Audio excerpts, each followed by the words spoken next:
Hello and welcome to the SERC Enterprise PBL Expos. It's great to have everyone here today. Thank you so much for joining us.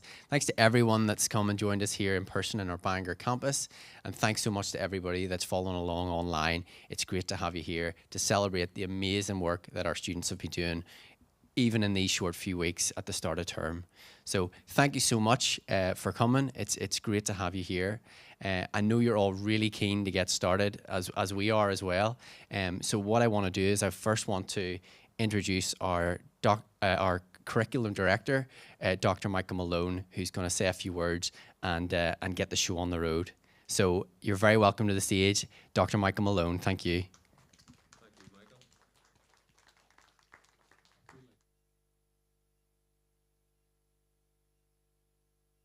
I'll refrain. I'd like, first of all, to get the thanks in, and there are a number of staff that I'd like to thank, first of all, for the hard work that they put into their students during the Enterprise Fortnight. I'd also like to thank the students themselves for the huge range of things that they produced during the Enterprise Fortnight, and you will see some of that today. I'd also like to thank our judges for giving up their time and coming along today in terms of giving the advice, and I know some of the judges have engaged in other events with our students over the last few years, and we look forward. Those partnerships are really important to us as a college, and also to our students, to give them advice as to where they can go from here. And I'd like to thank the Enterprise team, Lizzie and her team, who are absolutely fantastic. They are full of enthusiasm, as you're all well aware. They keep Ken and myself on our toes and are constantly badgering us for stuff, but it's all for the right reasons. And we're very proud of them. A couple of other colleges have also followed very similar processes to ourselves in appointing entrepreneurs in residence and starting to build an enterprise team, because it's not just about delivering qualifications and learning to students. There's a wider experience that we have to provide to create the environment that inspires students to go that little bit further. Enterprise and entrepreneurship is close to Ken and my heart. We've been at this for probably over a decade. We've seen it in other countries, and we've taken the best practice we've seen elsewhere and started to embed it inside SERC.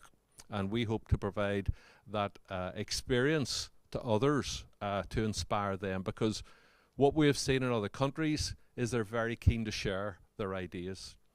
And likewise, we're very keen to share the things that have worked for us, the things that haven't worked. We've made many mistakes along the route, but we've got to a point now where we have this finely tuned, and the students we have in the college are absolutely fantastic, and this is a great experience for them.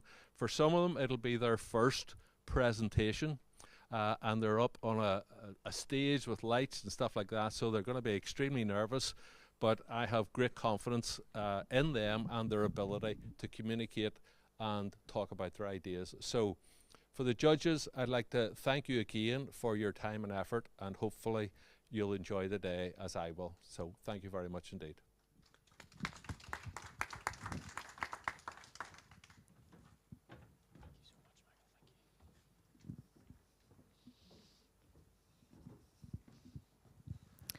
Good morning, everyone. My name is Darva, and on behalf of the Enterprise team, can we say a massive thank you to Chris Boyle and the creative developers for this fabulous setup today, and for the marketing team who are helping today with the live stream if you're watching on YouTube and Facebook. Very warm welcome to our four lovely judges here today. So we have Robert Ferguson from 4 Gears Media, Nancy Brown from Ulster University, Matt Gillespie from Thunder Action Sports, and last but not least, Liz Byrne from Screen Skills NI. So our very first group today is from our Bangor campus. Please welcome Not a Pot, who will be starting shortly.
Welcome to the stage, Not a Pot. Take it away. Folks, my name's Becca, this is Nathan, that's Josh, and this is Jonah. And we are Not a Pot. And this is Not a Pitch. Our aim was to create a sustainable solution to one-dimensional gardens and business decor while reducing waste otherwise caused by the plant pot industry. How much waste could plant pots really cause? 30,000 tonnes of waste is produced by the plant pot industry a year. Then why is no one fixing this? Have you even been listening? We are. Our journey began with a funky hat and an even funkier farmer, both in need of a little help. The hat didn't quite suit the farmer, but it looked just right with his flowers. And thus, Not a Pot was born. But as it goes, we realised that just shoving flowers in a hat just won't cut it. So with a bit of research and trial and error, we designed our first 3 prototypes with added drainage systems and weatherproofing as seen above. All the products used in our Not a Pots are sourced locally from local charity shops and a local market in the heart of Bangor. We have also received help from departments within the college, such as engineering and the art and design department, as well as having reached out to the horticulture departments for help and advice on improving the lifespan of our products. As a team, we have invested a lot of time and research into our marketing. We have not only created a portal site, we have an Instagram page with a following and posts highlighting our journey. You may have also realised we mentioned having 3 prototypes, but you'll only see 2 this morning because of our success in selling our first product almost immediately after the Enterprise Expo. We gained a good bit of interest from visitors from the college and ultimately ended up selling our first product for £18, which made us back all the money we spent creating all 3 of the prototypes.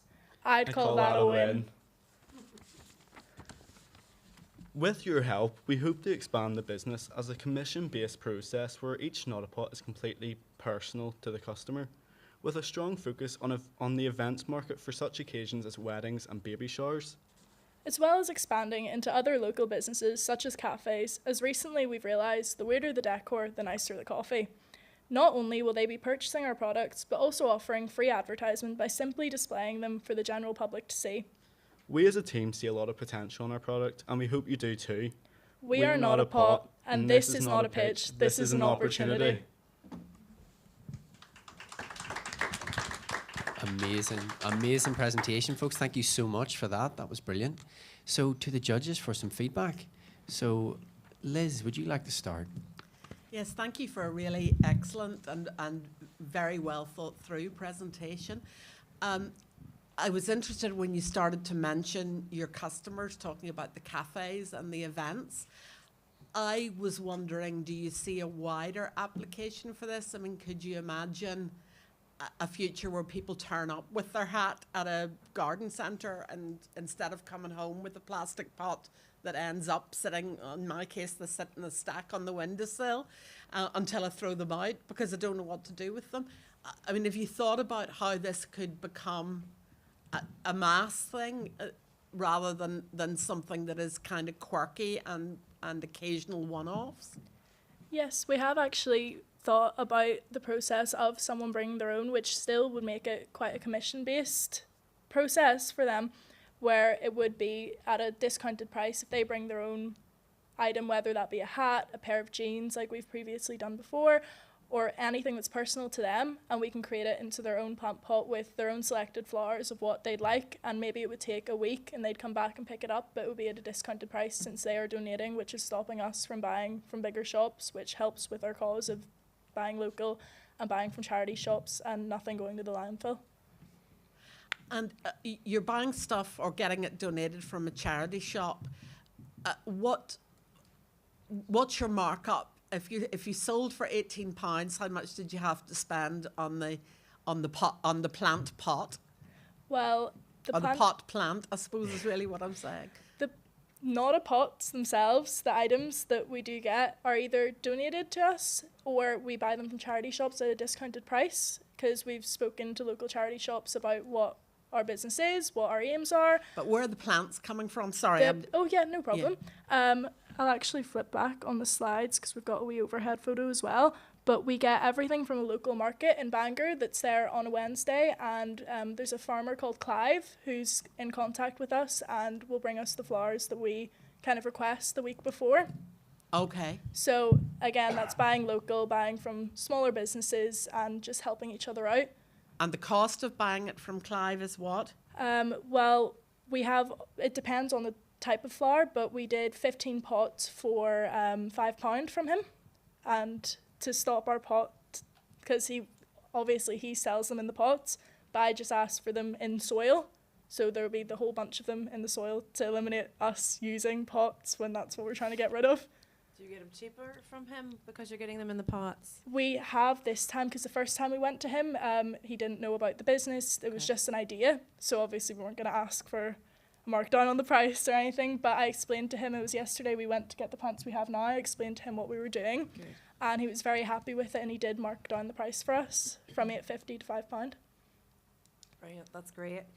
Can I just build on what Liz was asking about? It sounds like partnerships are hugely important for your Yes. business, so it's just making sure you talk to us a little bit more about some of those partnerships you've established and maybe partnerships you see for the future as well. Well, so far we have partnered with Clive, who's in the market every Wednesday morning, and Cancer Focus in Bangor. But we do plan to expand, as I said, with the cafes, giving them discounted rates on their decor, but them offering, say they put out our business cards at the front of their till and kind of doing our advertisement for us, for other people. But yeah, we'd like to partner with a couple of cafes and maybe more charity shops if they'd be up to it as well. Brilliant. That's super. Folks, any other comments, Robert or Matt? I don't necessarily have a question, but I definitely want to say that I think your product placement in shops and cafes specifically, is an excellent idea. As soon as you said that, I was like, that is brilliant. So essentially, free advertising of your products where a shop gets decoration, you maybe come in every now and again and change it, and it has a price and your information on it. That's a great idea.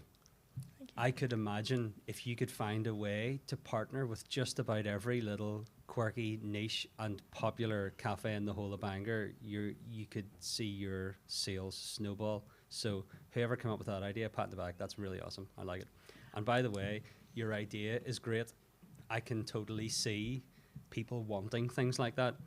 Now, I know that the other judges had asked you a couple of times. Essentially, what we want to know is, how much did your 18 quid item cost to make? I'm going to guesstimate by what you've said. I'm reading between the lines. I'm going to say $5 to $6.50. It was So actually £5 exactly for each one. Okay, so if you're making it for $5 and selling it for 18, that is a baller markup, and that's exactly the type of business model you want. So roll with it and have fun with it, and just keep doing it, because I want to see this happening. Thank you. So well done. Could we just hear very quickly what each of you did, how each of you contributed to the project? It would be nice to hear everybody speak. Go ahead, Jonah. So my contribution to the project was the PowerPoint. Nice job, Jonah. Thank you. Mine was the kind of research and creative. There's a little spider hanging from the microphone. Sorry. Was the creation of the plant pots and the research. My Right, nicely contribution done. was sourcing the items and helping find them. I did the logo and Branding. branding, like photos. Lovely, thank you. Thank you very much. So who made the pots?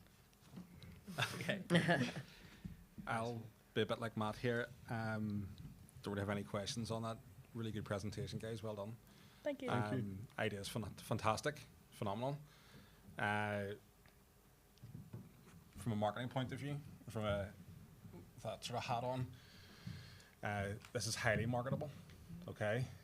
One thing I would say is, I just took a quick sneak look at your Instagram there. 1,200 followers or 1,100 followers since September. So that's pretty impressive. That's and very you've got good. like 3 posts up there as well.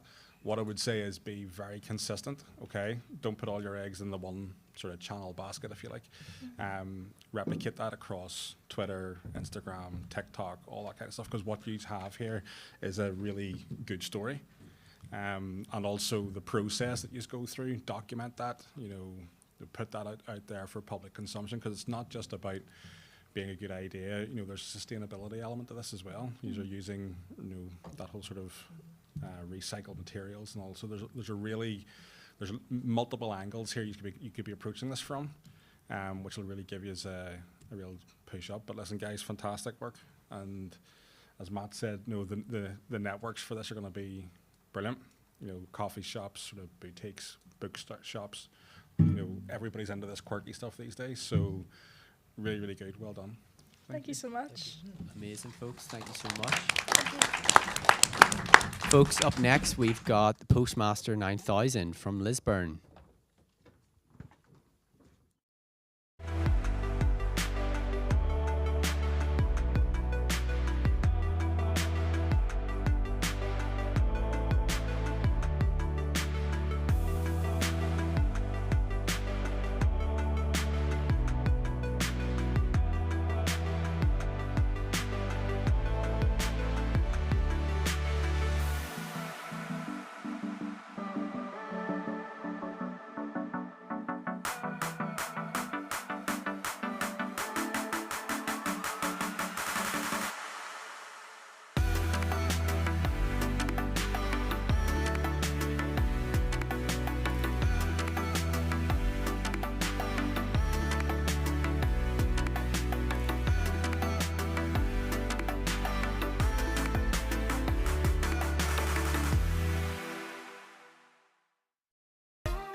Welcome to the stage is Postmaster 3000, all the way from our Lisburn campus. Take it away. All right, how's it going? So we're the Postmaster 9000. So my name's Ben. Do you guys wanna? My name's Sean. I'm Reese. I'm Carissa. So, do you wanna? The problem we face is that the Royal Mail pays millions each year in compensation to their customers for lost packages. Since 2007, they've been paying $1 million each month, and after 16 years, they're running into the same issue. We were tasked with coming up with a way to reduce that amount of human error while making it cheaper to fix in a cheap and effective way.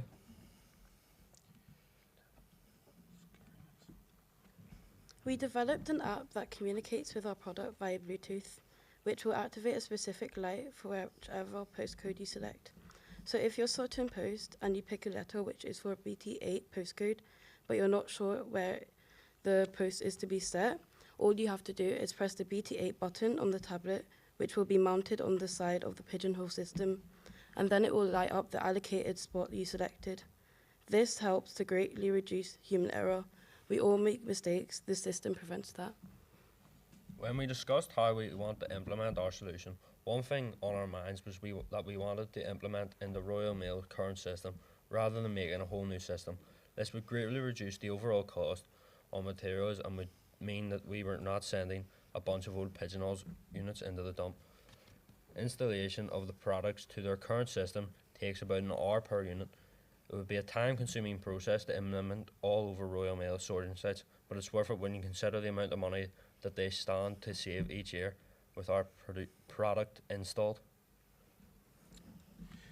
So we thought about the costing, and we were looking for the most cost-effective way to do it. So using cheap electrical components, we worked out that it would come out to probably about £500, and that includes, you know, labour and the cost for design as well. So you'd be paying £500 for the initial design, and then onwards of that, you just have to pay for materials and stuff. Do you want to go on to the next slide there? A big thing on our minds was future development. So obviously you can see our product here. At the moment, we just have the use of white LEDs to indicate which pigeonhole it would go into. to make it more visually obvious, we came up with the idea of using red and green. I'm going to move this because I don't like bending down. We're going to use red and green LEDs, basically to make it more visually obvious, as you can see in the graphic there. And it was actually one of the judges a couple of weeks ago who suggested about colour blindness. So colour blindness affects 4.5% of the population. It's like 300 million people. And obviously the main two colours that a lot of people suffer from is red and green. So how we want to resolve this basically is using complex RGB LED strips instead, which you can use our app to program whichever colour you want. So rather than being red and green, you could have blue and gold, really to fit whatever the user wants. So even if you don't have or don't suffer from colour blindness, you can, what's the word? You can fit it to your design, and it will basically, keeps you from getting bored really in your job. The other future development, so inside of our circuit, we use a mechanical device. It's called a relay. Because it's mechanical, it's a wee switch that operates, which means it will have a shelf life, which is about 100,000 operations. Now, it sounds like a lot, but when you think about how much post the Royal Mail is organising each day, it won't last that long. So we came up with using a solid-state device. So you can see the relay is the big block, and then you have a solid-state device, which is called an opto-isolator. And it's basically it's a solid-state device, which means it has no moving parts. So it operates in the same way as a relay. So it'll take the shelf life of our product from a few decades from a few years to a few decades, meaning it'll last a hell of a lot longer. So yeah, that's us. Thank you.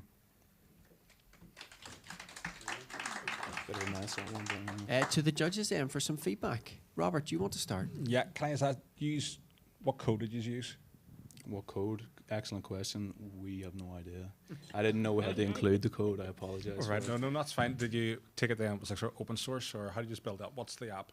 The app, so we used MIT App Inventor just to come up with an idea for the app. I can actually bring the tablet down to you if you'd like. Yeah, that'd be you can great. see our prototype. Can I ask a question while you're demonstrating? What research did you do? How do you know how the Royal Mail sorts mail at the moment? We were given this task to begin with, and we had that problem, and we just came up with the idea and thought this was the best way to solve it. Okay. Okay. I'm interested. I wonder how much mail is still sorted by hand. I would have thought that there probably was technology for scanning postcodes. Does anybody know? It works. No? I think there probably is, but I mean, I think there's a really valid application to this. Because if you think about it in terms of smaller parcels and things like that, I mean, this could be scaled up. Doesn't necessarily have to be a pigeonhole type scenario, correct? Yes, correct. When it comes to sorting packages which have QR codes and barcodes and stuff on them for select businesses, they do, I believe, use an automated system. But for when it comes to sorting envelopes that the likes of we would post to our loved ones, or a Christmas card, I believe they still use a similar pigeonhole system to what they use now, and you would have someone standing there organising all of this post to select postcodes. Nice answer. And also, I think Robert's absolutely right. You can think of all kinds of areas of life where it would be just useful to have a bit of a prompt, right? Exactly, yes. Can I just compliment you on your decision to move the microphone so that you could look us in the face? Always make the tools work for you. And your connection with us was so much better just as soon as you did that. So it's a really important part of making impact and having stage presence. So nice job. Thank you very much. Could I look at your costings again, please? Yes. Because you mentioned there about like £15 an hour, 30 hours sort of thing. I think you're underselling yourselves significantly there. I think so. Very little people are doing any type of engineering work for £15 an hour these days. So that's true. Your components, okay, and where are you sourcing all this stuff from? So we use a website called RS Components. It's probably the most cheap and cost-effective way to source electrical components. Okay, and are you telling me that it's going to take approximately 30 hours to go from scratch to deploy this system? it took us 30 hours, and that includes design of the product as well. So obviously when the initial design of the product has been complete, it would take probably maybe about 2 hours to put it together. Obviously what we would like to do is take the old pigeon systems from Royal Mail, rather than building a whole new system, take the old ones rather than having to dump them and just installing it onto, which is what we've done here. This was given to us by Royal Mail. I believe it is an older model of what they use, but it is still still something And similar. sort of touching on the point that James was making there in relation to other applications, like are there other industries or other sectors that you think this could be a good fit for? I think it could fit into any sort of business or any form of organisation. One that I had in my head, where I work, we have a massive stationery store. It's a mess. And I was thinking, you could go in and there'd be a wee tablet mounted. You would type in what you're looking. I'm looking pens, and it would just light up pens, and you can go exactly to where it is and pick it up. Just any form of organisation whatsoever, Okay. So if you take the labour cost of that, then you're sort of looking at roughly about £70 total to put this together. Around £70. Yes. Yeah. And would you have thought then about almost like a DIY type kit? So I'm thinking about ways of how you'd market this, and then like say for example, I don't necessarily want to talk to you guys to come out to my premises and put this in, right? But I can go onto Amazon and I can buy a kit like this. Have you thought about that? We haven't actually thought about that, but it would be something we could look at in the future. All of the parts we can get, we can then take and program them and then ship them out in a DIY kit. It would be putting it together. It just requires a lot of fiddly connecting. Yes, there's a lot of wires going on the back here you can't see, thankfully. Right, so okay. we will definitely think about that in the future. I think it would be a better way to reach a customer base, rather than just going into businesses and installing it. They could buy it themselves and do it themselves. Okay. Feedback from Nancy or Matt? Yeah, I was just going to say I agree with Robert. I think the applications that side, if Royal Mail, are they going to go forward with this? I just think it's a fantastic idea. We haven't got in contact with them yet to show them the project, because we would like to implement the further developments first. Yeah, brilliant. And just to compliment you that you're reusing what's there, I think instead of creating something new, just give you a compliment. That's fantastic. That's very well done when we're looking at sort of a circular economy perspective. So well done on that aspect. Thank you.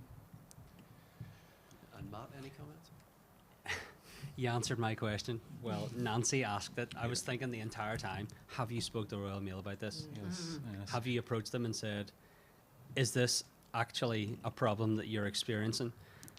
When I first heard your pitch, I'm thinking to myself, whatever person's job it is to put things in pigeonholes is probably exceptionally good at it. Yeah. So is this an attempt to remove human error? Exactly, yes.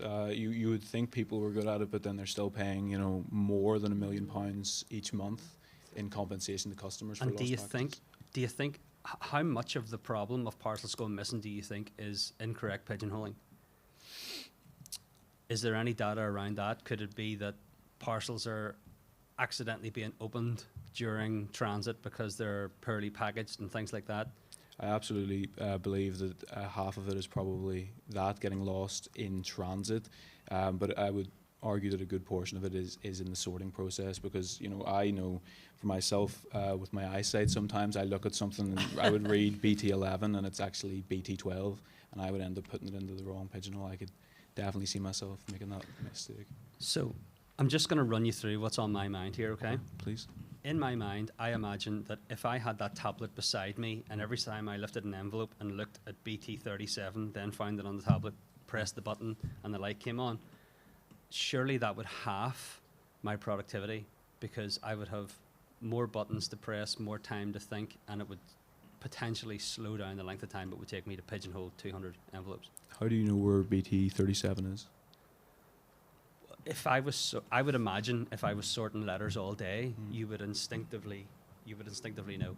Now, that's just what's coming into my head. Yeah. I do think it's a good idea.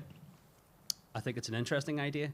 If somebody could wear a headset and say to the headset, BT37, and the light just came on, that in my mind is a way faster and more effective way I completely the agree with pigeonhole you. light up. I completely agree. That was actually one of the solutions we discussed was voice automation. A big issue we face with that is accents. Everyone has different accents. Some people get sick and lose their voice. It was, it was one of the things we thought about, but we believed that using a tablet and an app development was the better route to go for simplicity and cost effectiveness. I think you can scale that very, very quickly with AI and language models. Even in the last 6 months, like we do it day in, day out in my businesses. So there's, the last 6 months, the developments in language recognition. There's a bit of software you can get yourself. It's like Otter AI, yeah. Okay. And my accent, Belfast accent, it hates it. Yeah. But over the last week, now obviously it learns and it picks it up and all, but I think that's definitely a route, because what Matt's saying there could be an issue. You'd look at the numbers obviously, but I think if you could look at that as your next stage for this, and I personally probably maybe thinking more along what Matt's saying about the Royal Mail, I would look into other sectors. Whether you're looking at, like, say for example mechanics, or like anywhere where there's parts. Postcodes is a very sort of thing that, as Matt points out, if you're going to know where it is. Do you know what I mean? As you're talking, I'm just thinking in my mind here. Your If bike this shop? was no for bike parts. I don't have anywhere near enough stuff. No, I'm just imagining in my mind, if you were, think of the staff turnover in like warehousing. And if you were bringing in pallets of stuff in a warehouse and you needed to know where to get it or where to source it, or if you were picking and packing for a ginormous organization like Chain Reaction that sell 500,000 products, this type of system then would be phenomenal. So just, if you haven't considered that, the packaging and warehousing industry, this could potentially be something tremendously helpful for them if they don't already have something like that. Well, the one last thing I want to say is, you had said that you want to develop something further before talking to Royal Mail. I would say don't. I would say don't spend any more time and effort doing anything until you have a conversation with somebody, and just keep it as casual as, hey, I'm from SERC, I'm working on something here, I think I've identified a problem in your business, what do you think? Okay. And they will give you their honest feedback, and then you can use that to move forward. Okay, yeah, that's good advice. Thank you very much for that. But well done, good on you. Well done. Thank you very much. Yeah, thank you. Thank you so much. Absolutely brilliant presentation. Folks, up next we've got Pops and Tots from our Newcastle campus, and they have provided a pre-recorded video.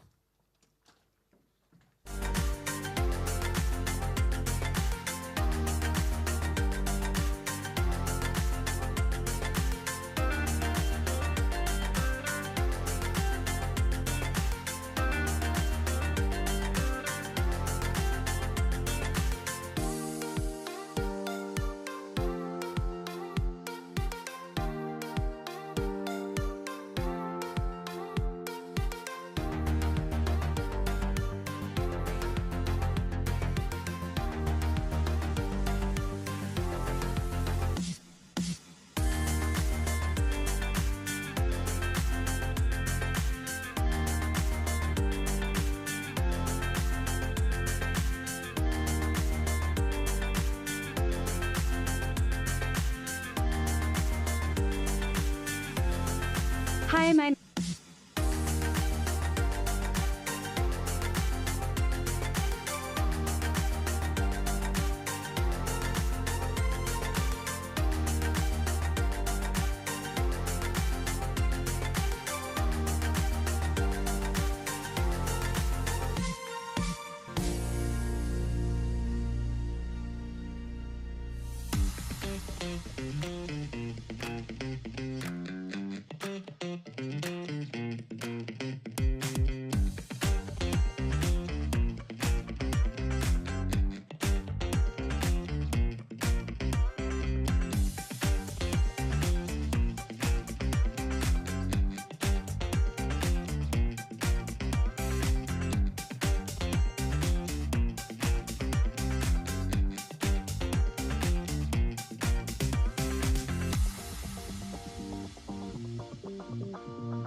Okay, folks, so now we've got Pops and Tots from our Newcastle campus, and they've done their pre-recorded video.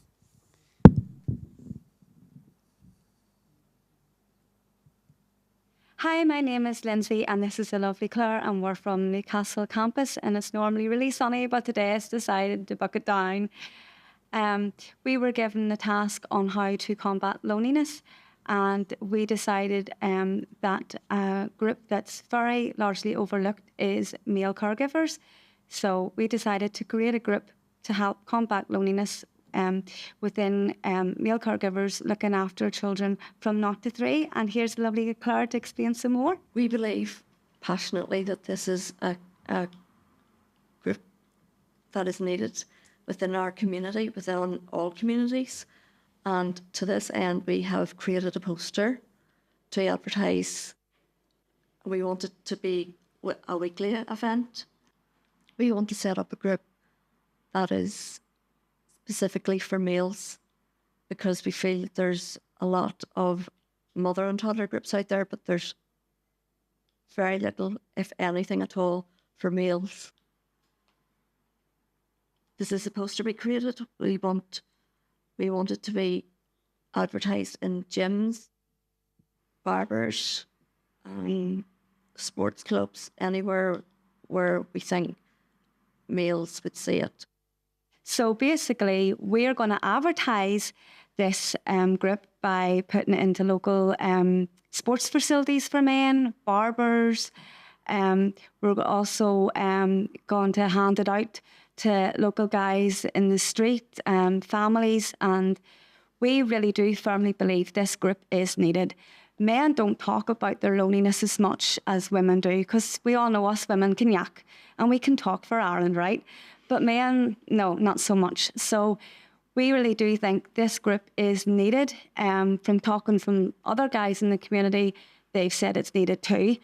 And we basically think that it's going to really help to achieve loneliness. Men can come and socialise with each other, share parenting ideas. We're going to set it up in a local hall or community centre, whatever is basically going to be as financially affordable to men, because we're living in cost of living crisis, which doesn't help, does it? So we think that males need to be given a better opportunity to talk. I know from personal experience of going to mother and toddler groups, there's no males in the mother and toddler groups, it's just women. And we believe that this is very, very much needed. And guys need to have the opportunity to get out there, talk, socialise, combat their loneliness, talk to other men about things, have manly banter. And Claire's going to basically talk about some of the research and figures that back this up. In Northern Ireland in 2022, Sure Start helped over 30,000 mothers and over 6,000 fathers and over 30,000 family units. As you can tell from these figures, 5 times more mothers and families intended than fathers. Home Start in Newcastle have 100 families in need of their services. 97 of them are mothers and only 3 of them are fathers. Other than that, we have no other research to compare how many males need help. While we were doing this research, we spoke to members of Home Start and they said this project would be great if we could set it up. And if we set it up, they'd be able to help us set it up and also promote our project, as it is very much needed in Northern Ireland. So do you like the idea of Pops and Tots? If so, please help support us. And if you know anybody else that could have feel of Pops and Tots, it would be great to get the word out that it would be a really good group to set up. And thank you so much for listening to us. And take care. Thank you. We very much look forward to hearing your feedback. Bye-bye from Pops and Tots. Bye.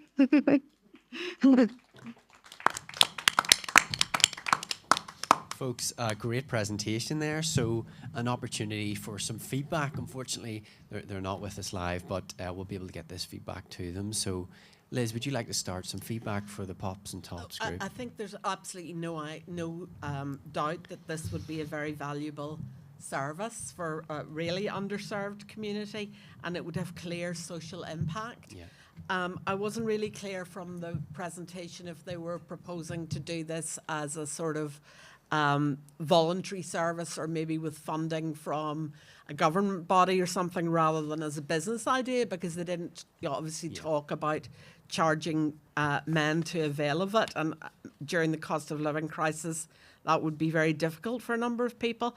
I would have liked to have heard them talk. I thought they did a nice job of identifying where they would find the men already presumably having manly banter. I love that expression. But I'd like to have heard them talk a little bit about using social media to contact men isolated at home with small children or caring for older people. And I also would recommend that if they're not already in touch with men's sheds, that maybe they talk to those groups who I think have done a very, very good job for men that are socially disadvantaged and socially isolated, although not necessarily parents. But well done. It's a good idea, and I wish them good luck with it. Yeah, brilliant. Thank you so much. Any other short comments? Just going to say, I think the partnership with Home Start was a really good idea. In my mind, it tied in very nicely with an organisation that is already established. And I guess for me, the challenge would be reaching them in. You know, where is the location for, you know, there's a very small percentage. Well, it's a much needed, valued service, as Liz, you've suggested. I do think it's making sure it's reaching that target audience at a time that they are able to access it. So I just think working with Home Start is hugely important. Brilliant. Thank you so much. I would agree with all of that.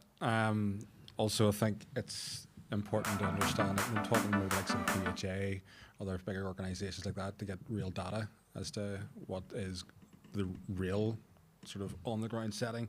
Speaking as a parent myself, and I mean, I know certainly for me going into a lot of these mums and tots things, or even like playgroup organisations and things like that, was somewhat intimidating, if I'm honest. You know, whenever, say, partner was working, but to bring the child along, you don't really know what to do, where to look, what to say.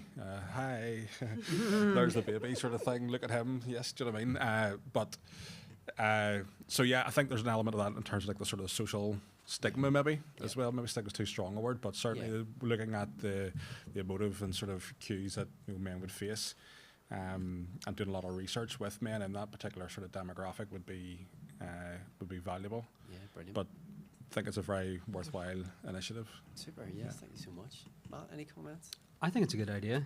It actually gave me a bit of inspiration. As I was listening to the video, I wrote down the word dads and dudes. So, you know, when I read Pops and Tots, I think of a dad with a newborn baby. That's probably exactly what it means. I was a dad to a newborn baby 6 years ago.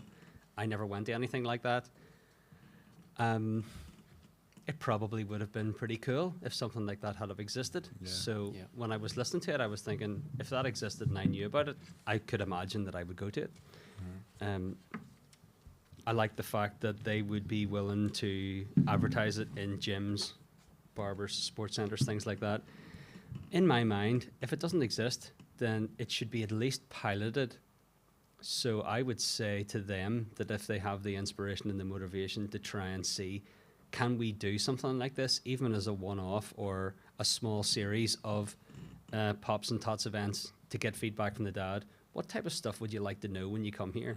Do you want somebody to come in and give you an expert nappy class? Do you want to be shown how to, you know, calm a child down in a tantrum? Do you want to be shown how to fit a baby seat? Because my wife was fitting my son's baby seat for about 3 years because she wouldn't trust me to do it. And I thought, this is mad.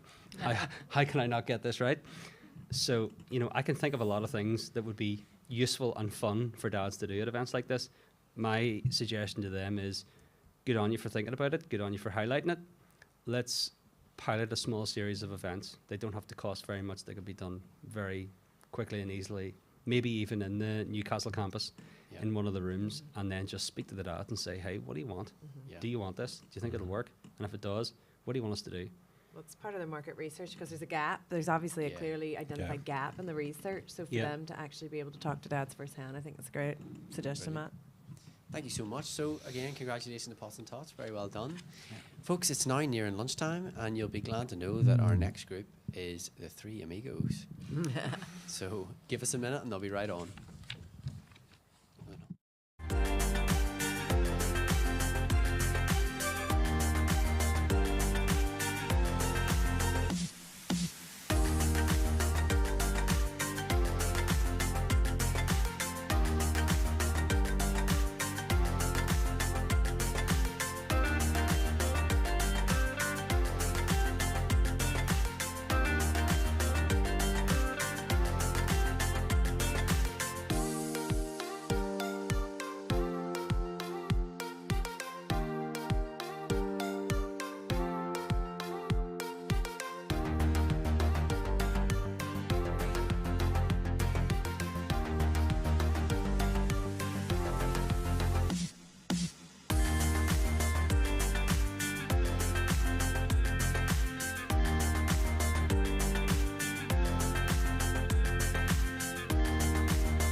How to play Roll the Tone.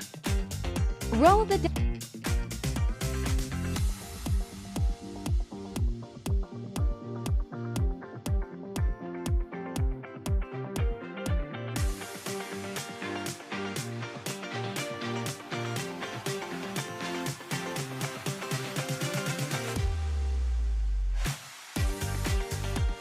All right, folks, so next up we have our health and social care board game. So apologies, not quite 3 Amigos yet, but lunch will just have to wait. So health and social board game. Thank you so much. Take it away, folks. Hi, we're Wounded Tomb. We're the one-of-a-kind board game by Team Two Mates. I'm Charlie. I'm Emer. I'm Ruby. I'm Maya.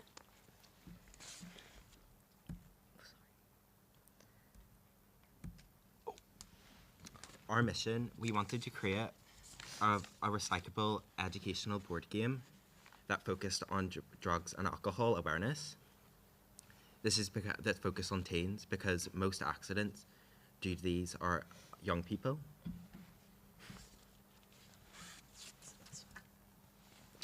How to play the game. So first you'll roll the dice, and if you land on one of the coloured tiles, you must decide your fate. Green squares are good decisions, orange squares are random decisions, and red squares are bad decisions. Black squares are game over for the player. Last on the board wins.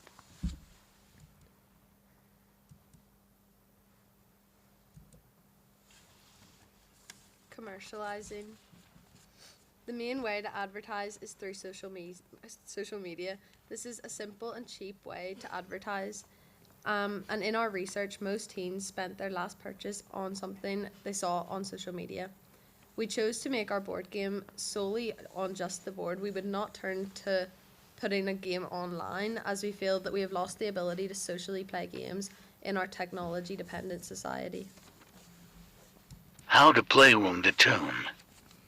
Roll the dice. If you land on a red card, you've made a bad decision. If you land on a green card, you made a good decision. If you landed on the orange, you've made a mid-decision. If you land on black, that is instant death. Last on the board wins.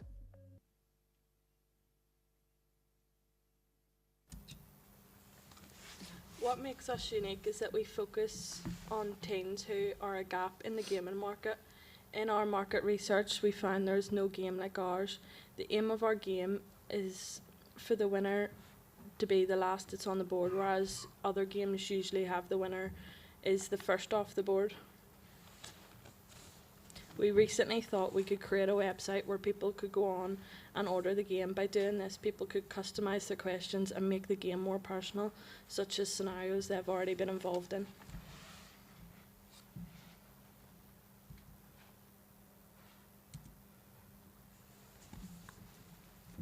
Due to feedback, we have decided to change the previous death cards to game over cards. We want to add more facts to our cards. We also want to work with engineering students to possibly make the project come to life. We want to create our board game in a cost-effective way, such as using scraps from the woodwork department or by using donated equipment from things such as primary schools or donated through social media. Thank you. We have been 2 minutes. Thank you so much to our health and social care students from Lisburn for sharing their board game with you. Over to the judges now. We'll start with Nancy. Yeah, I just have a quick question about your market research. Did you speak to young people about this type of board game, and did you get some feedback from them as to the topic you're covering, etc.? At the first exhibition, there was people that came around and played it, and we got feedback from them. So that's why we changed the death cards to game over cards and stuff like that. We just took like what people were saying and took over the ideas and decided to make some of them, like actually put out some of them, just because like death cards could be taken the wrong way. So we decided to change that.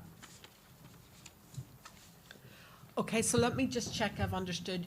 You land on an orange square and then you pick up an orange card, is that right? Yeah. And it gives you a sort of moral choice of some or a choice around drugs or alcohol. Yeah.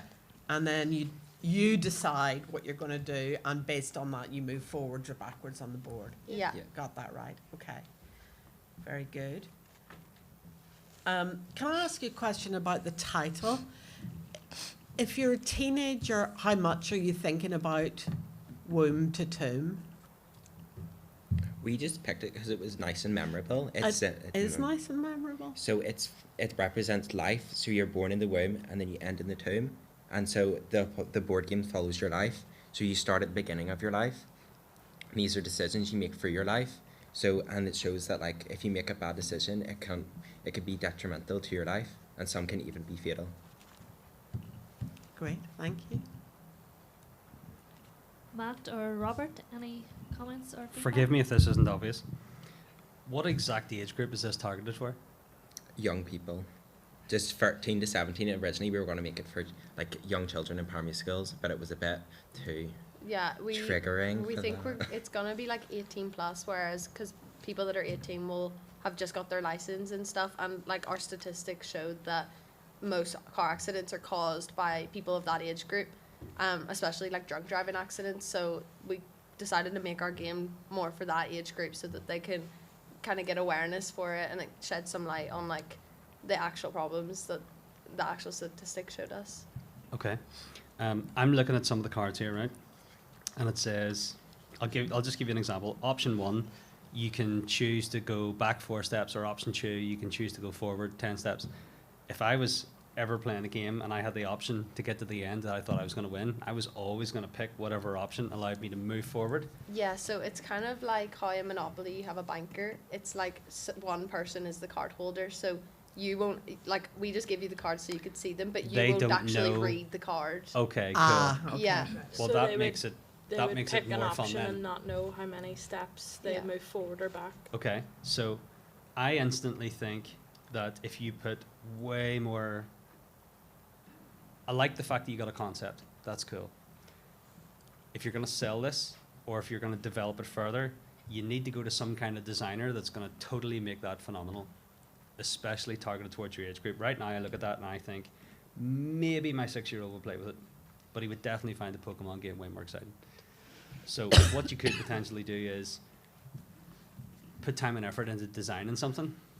You don't even have to necessarily make a physical board game, just even design something amazing.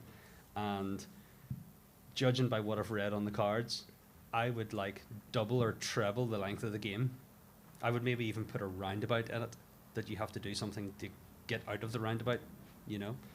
But I like the fact that you're trying to consider getting subtle, important messages across to people through a game.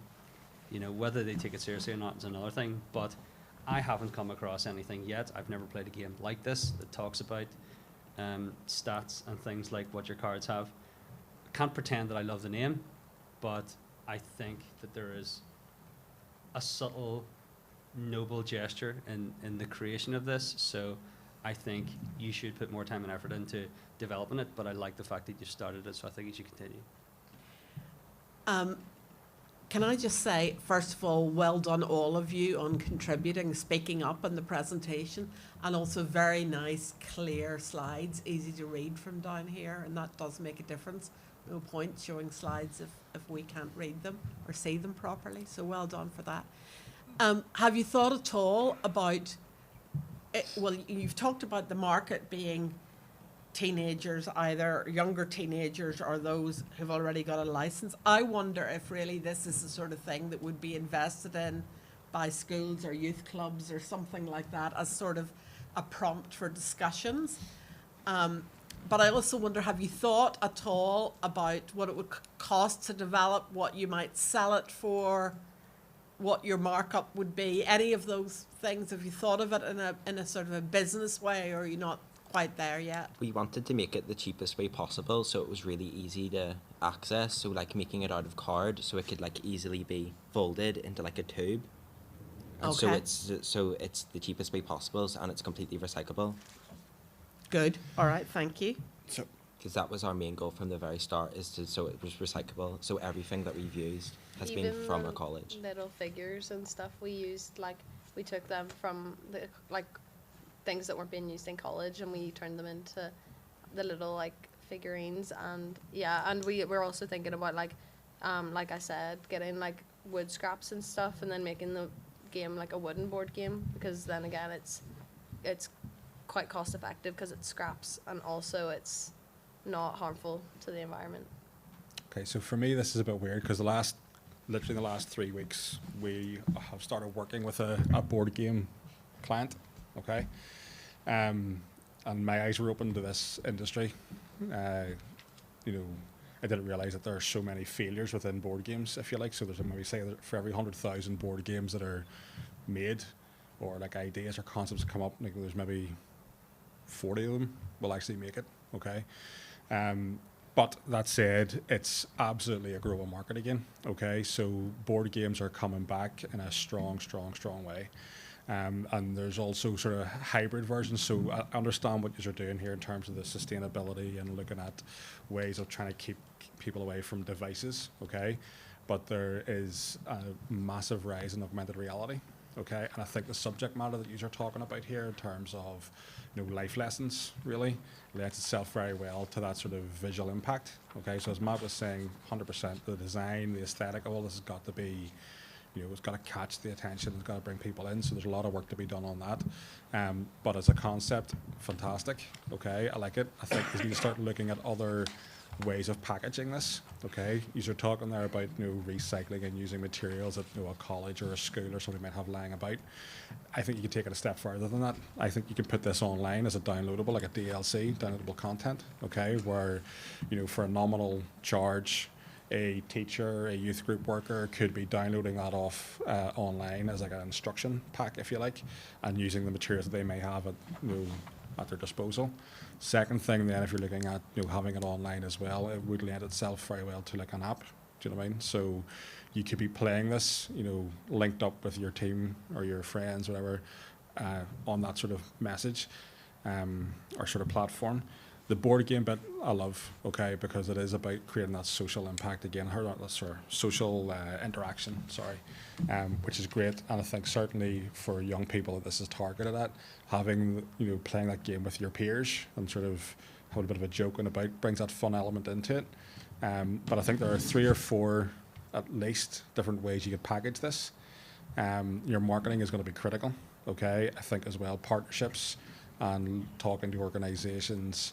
Certainly within SERC, you're in the ideal place to be talking about educational impact of some of these games, and you can work these into elements of the curriculum or elements of initiatives that are happening within public health and things like this. So great idea. I think there's a lot of work to be done to it still, but to pull that together and sort of logic this out for yourselves in 2 weeks is fantastic work. So well done, and good luck. Thank you.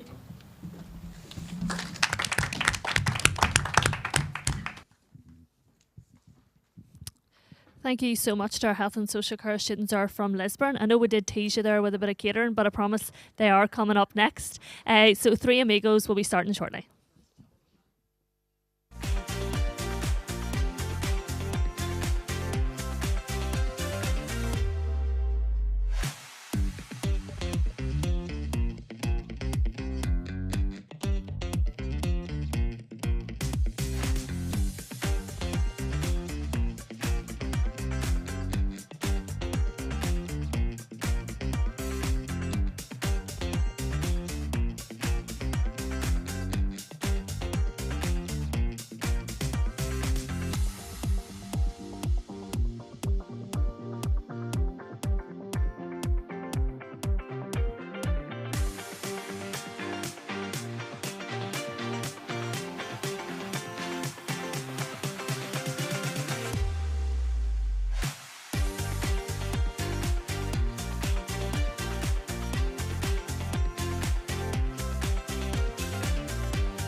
welcome to the stage our catering students from Bangor, the three Amigos.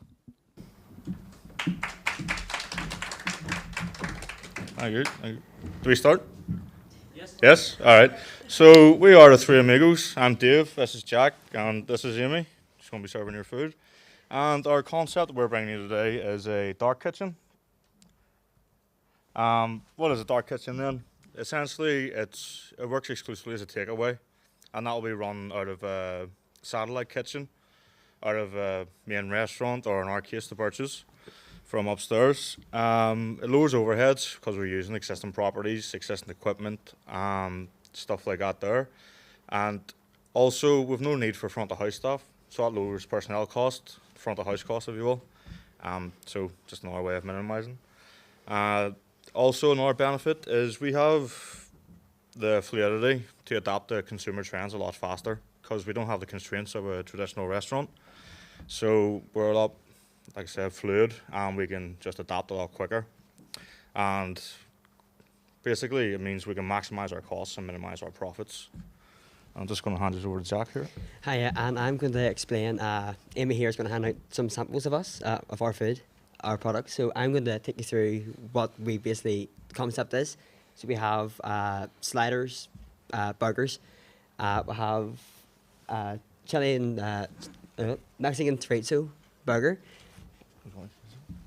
Back? Yeah, please. Oh, sorry.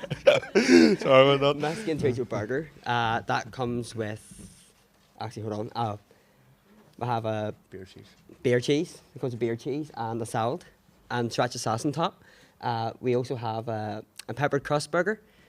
That comes with guacamole and sour cream and salad.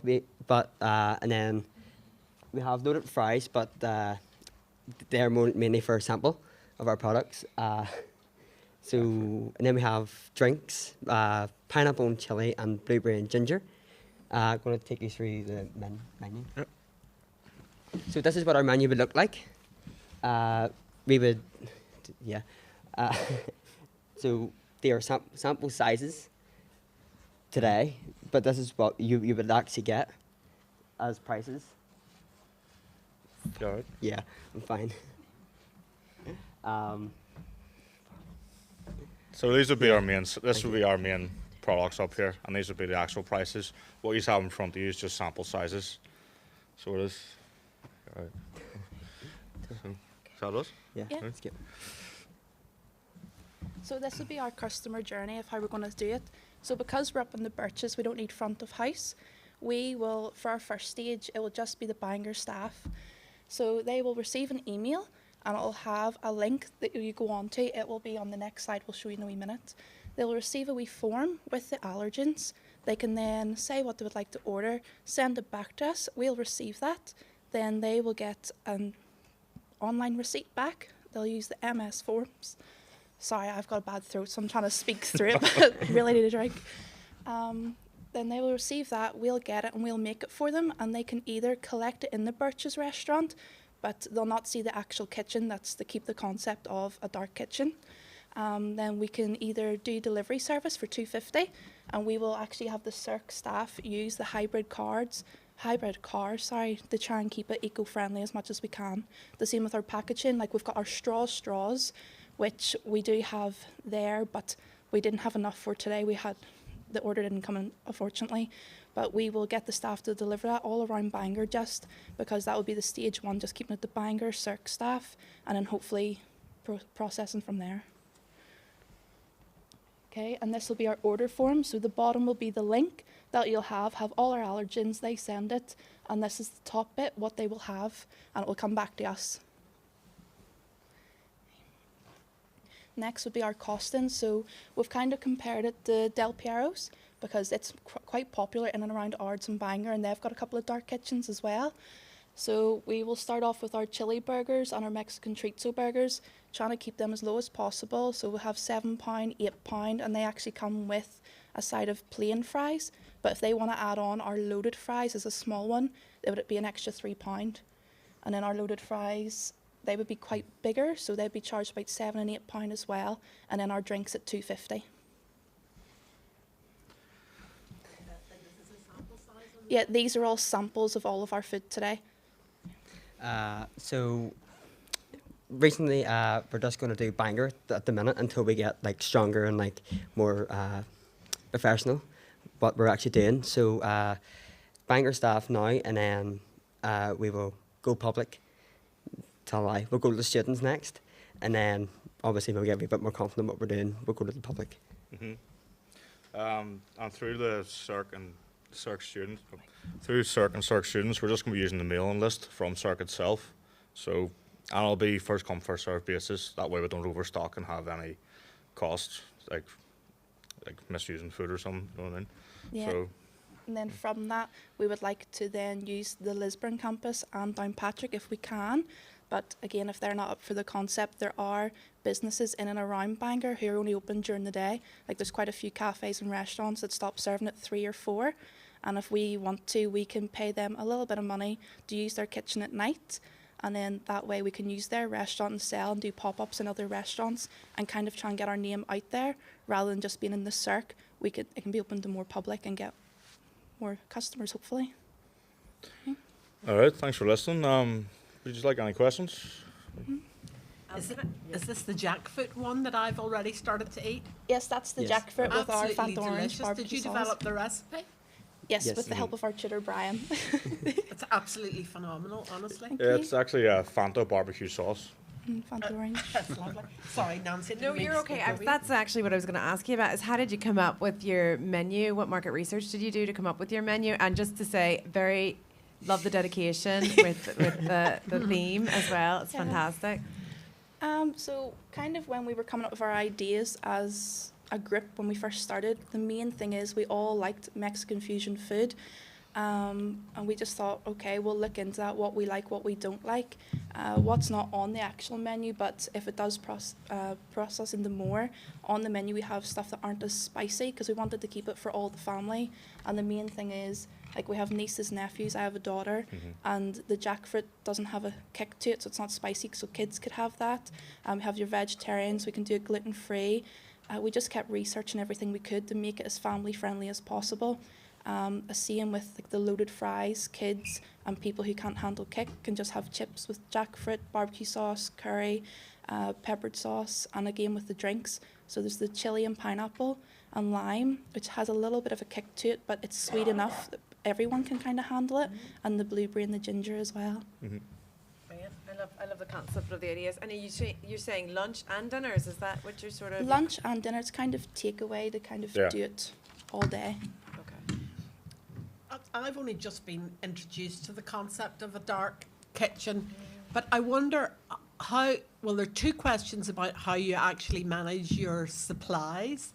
So, obviously cafes are very, very picky about how they keep their fridges and all that kind of thing.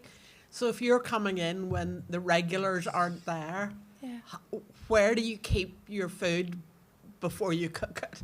But also, if you're planning to sell 100 on a Wednesday night, what happens if you only sell 25 on a Wednesday night? What happens to your stock?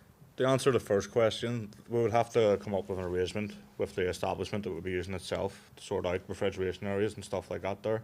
Even if it meant bringing in the wee standalone fridge or something for ourselves, then that could solve that problem. Actually, I haven't given that one much thought, but that's things I could think of. Thank you for that there. For the second one, this is why we're doing it in stages, like opening up to 40 people as staff first, because then by that way we can judge how well our progress is going to go, and then that way by gradually opening it up, we have more control over the product, and just basically, well, you know yourself, any takeaway can have a bad night, but this way we can minimise our losses.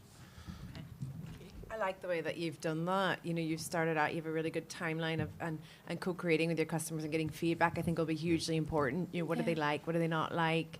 I think will help you as well. But I like the way you laid that out. Thank you. Can I ask, have you considered, forgive me if this was in your presentation, I haven't written it down so I didn't hear it. Have you considered doing this as like an event pop-up catering service? Yes, actually. Yeah. Our tutor has spoke to us a lot about it, actually doing it as a trial within the next couple of months, maybe after Christmas, because he really likes the concept that we've come up with.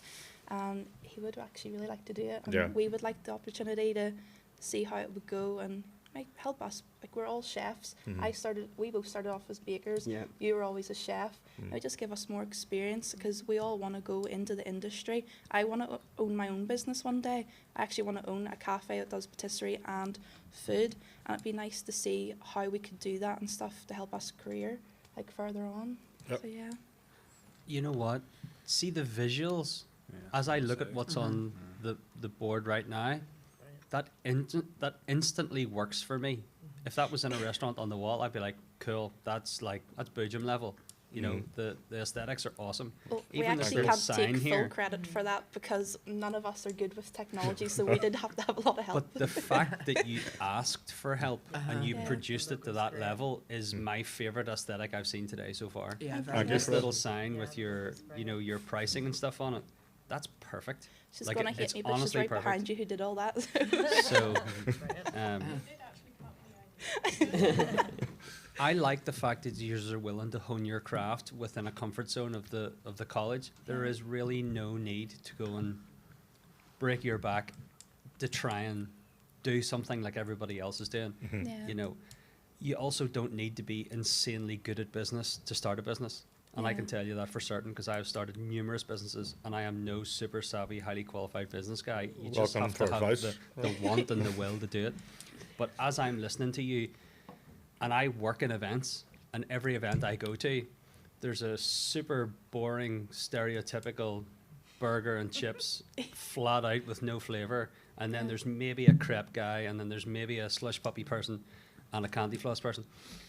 People who don't want to eat that kind of, I'm going to use the word muck, event muck, who want flavour and want interesting aesthetics, I can see this working really well as an events business. And those are the types of places that you go in with 500 burgers and you leave with none. Yeah. You know, and Yeah. that will get your name and your brand out there, and people will start looking for you. And I can tell you there are many businesses that are now in Belfast and Bangor that started as food trucks, and they became so popular, and there was so much demand for their food. I don't want to wait to the next car boot sale to eat your burgers. You know, Yeah. open a restaurant and let me come 3 times a week. Uh-huh. A lot of people have done that. So if you haven't thought about it, give it a go. You can hire food trucks. There are lots of them. You don't have to buy one. You don't have to jump in 2 feet first. Give it a trial, see how it goes. Keep testing the water. Keep refining your flavour until it's amazing. I'll give you honest feedback when I eat this because I'm a total foodie. I love food. And yeah, so well done. I really like your idea. I'm looking forward to eating this. Yeah, Thank you very and my much. only question is, do you deliver to Groomsport? Well, hopefully one day if we get there, but we'll keep it Bangor for now because they've only got 2 hybrid cars, so we don't know how far they get us. That will hopefully be staged. Have you spoken to the people at Tuk in Bangor? No, I think I've been once, but I haven't spoken to them. Honestly, they do a restaurant and a takeaway out the back, and they if a person who answers the phone, and they have a hybrid car doing the deliveries, and it's absolutely great. And you know and they have the same sort of aesthetic as you have. You know, they're a great business, I think. Thank you. Well, I just don't want to add anything else to everyone else said, but what I would say is, see, when you're doing this whole sort of phased approach, massive opportunity here for you to be getting marketing material, content, okay? As Matt pointed out, safe environment, all right? You've got a captive audience, essentially, so get your feedback from them, sit them down on your phone, you know, speak to the media guys, whatever, but you'll be capturing loads and loads of content during this sort of trial phase. It's about a story, do you get me? Yeah. So when it comes to launching this then and going out to sort of, you know, commercialize this and bring it to the public, you've got yourself a head start. You're not trying to then do all of this, and at the same time, we've got to do our marketing. Do you know what I mean? So use these opportunities that you have here now to be getting that. You know, literally going through the process of recording yourselves, making a burger, prepping the food, all that kind of stuff, because all of that's really, really, really valuable, and it takes time. So if you can do that now while you aren't under commercial pressure, if you like, it's the only bit of advice I would give on that. But look, it looks fantastic. The branding's lovely. It's great. Really, really marketable. So good luck. Thank you so much. Yeah. Folks, thank you so much. So well done, and we're having a short break for lunch now.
Welcome back, everyone, and welcome to everybody on the live stream. So our next group up is from our Downpatrick campus. So welcome, Anti-Spike.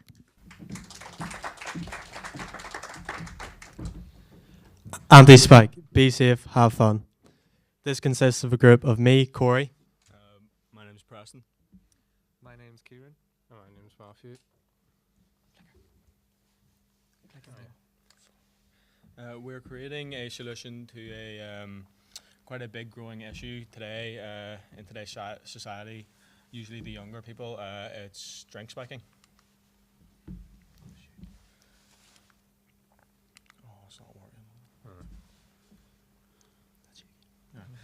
So these are just some statistics, as you can see. 15% of women and 7% of men have fallen victim to drink spiking. 92% didn't report to the police. 23,000 students were surveyed. Only 11% of them had been spiked. And there's a quote from that article saying, "Spiking is a part of going out, so we're staying in." Our solution, our product with built-in testing strips which detect if a drink has been spiked. The strips will be incorporated into a block attachment device. What's currently available is anti-drink stoppers and covers that go on top of your drink. As you can see, they're quite expensive solutions, and we believe that ours would be a cheaper, more effective solution. Common drugs used for spiking, as you can see, are up there. Each of these drugs have something in common. They contain PCL3. This is a product within them that we are going to try and detect with our strips. So here are some of our original concepts.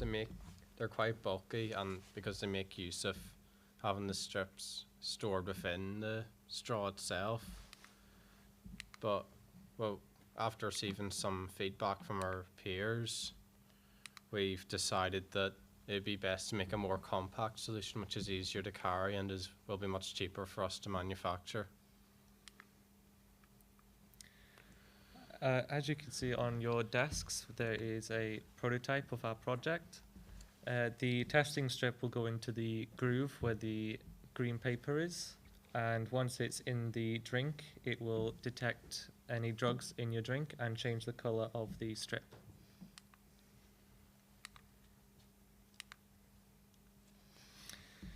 The block device will cost 10p to make and will be sold for 50p. The testing strips will be sold in packs of 5, costing 125, and there will be a starter pack with 5 strips and the holder for 150. The testing strips are already made of paper, so they are biodegradable. The blocks attached will be reusable for multi-use, and we plan on making them biodegradable with a 3-year lifespan. Marketing our product will be aimed at young people aged 18 to 35. Marketing will mostly be aimed towards females as they are most affected by this problem. We will market our product through social medias such as TikTok and Instagram. We hope to link with public health agencies to raise awareness for the issue and regain more feedback. Marketing. For our marketing scheme, we have decided to advertise on Instagram, and we have created a Shopify store available where you can look at our product with a description. Also shown is our Instagram page, which is currently up and active, and you can go and look at the page. So next, we've decided to go ahead with making the block device, and we do plan on having more feedback to see if our product can be improved in any way before going into any sort of mass production. So we do have some ideas for the future, such as the cocktail stir you have there, because cocktail stirs, they get like 1 billion of them get thrown out into landfill every year in the UK alone. So we've decided to make them give them more purpose, so they're reusable, and the strips on them will work much the same way as they do on the straw. Thank you for listening. If you have any questions, please ask.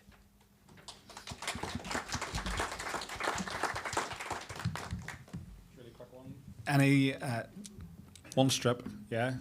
I put it into another drink. Do you need to change the strip? The strip will need changed, but the block will not. Okay. But that's why we sell the strips in like a pack. Of 5. Mhm. Okay. Dead on. Pricing, I just think maybe you could look at your pricing. I think you could probably put your prices up. I just don't know how much profit you're making per item. I just think you could probably increase it, just considering what else is on the market. Your slides are very comprehensive. I thought actually you covered I think it's the best I've seen today of covering sort of every element. So well done. Thank you. Well, the thing with the pricing was the only reason we were doing it very cheap was because we just wanted it to be more accessible rather than Right. profit.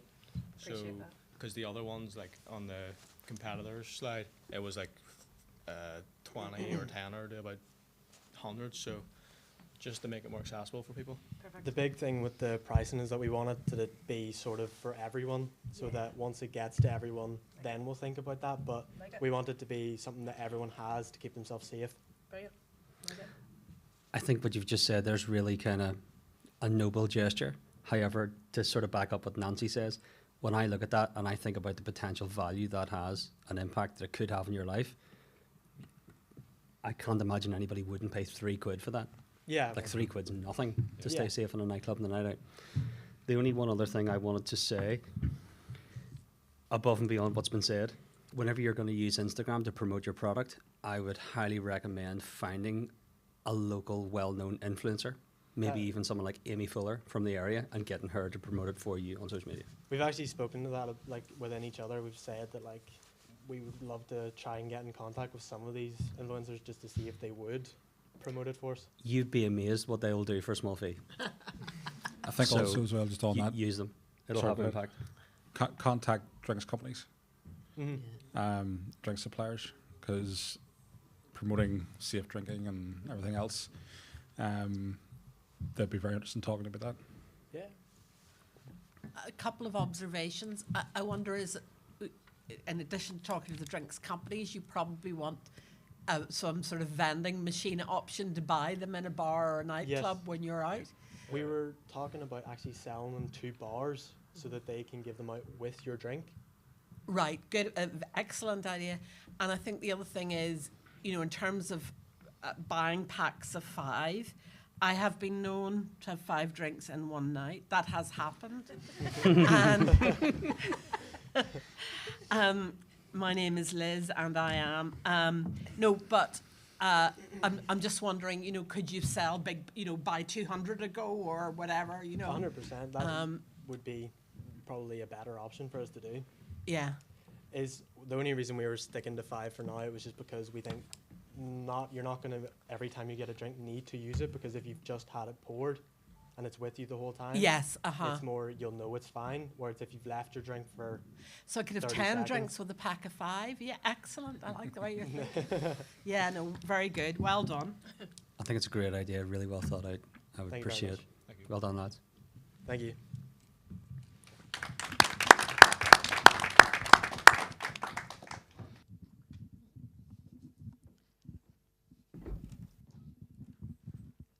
Thank you very much to Anti-Spike. Next up, we have another group from Downpatrick, Nicotine Nemesis, who will be starting shortly.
Welcome to the stage our Downpatrick students, Nicotine Nemesis. Take it away.